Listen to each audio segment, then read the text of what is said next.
Hey, what's up everybody? Welcome back. It's Brandon with Campbell Fitness, and today we're going to talk about the very popular dieting myth of if you have to eat 5 to 6 small meals per day. Now the thought process behind this is by eating more meals more frequently, every 2 to 3 hours, what you're going to be doing is increasing your metabolism or keeping that fire burning or stocked, so to say, and then in fact burning more calories, losing fat. Now I'm here to address it because this is definitely not true, and the reason I want to talk about this is because I get messages from people who have a very hard time adhering to this because we have work, we have school, we don't know how to keep food fresh, we don't know how to heat it up, keep it cold, we don't like carrying Tupperware containers in our car or when we go out at night. There's a lot of issues with people as far as being able to adhere to these terms. So I'm here to address the fact that you don't have to eat 5 to 6 small meals per day.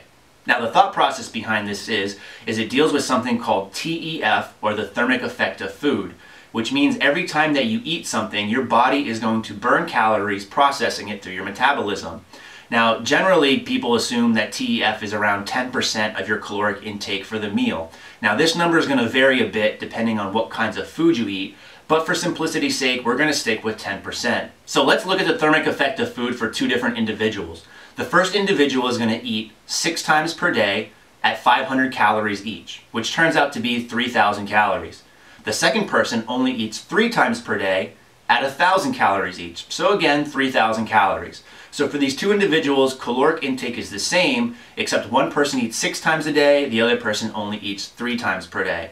Now getting back to TEF and the thermic effect of food, if we look at 10% for each meal, the first person who's eating more frequently burns 50 calories roughly per meal. That means throughout the course of the day, or 6 meals, they're going to end up burning 300 calories. Now when we look at the second person here, who's eating 3 times per day at 1,000 calories each, using 10%, which is the thermic effect of food here, they're actually burning 100 calories per meal to process that food. So over the course of their 3 meals, they too would be burning 300 calories.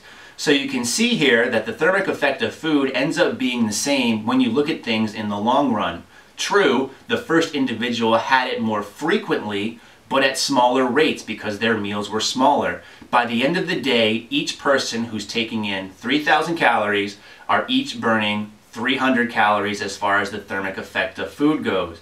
So that's going to dispel the rumor that you have to eat 5 to 6 small meals per day. So it's one of those things that you shouldn't have to stress about, because in the long run, if you look at the same caloric intake and just vary it up for different timings, different meal frequency, it's still going to end up the same in the end. So do yourself a favor, eat when it's convenient to you as far as your schedule dictates, and don't stress about it. And as always everybody, thanks for watching and stay big.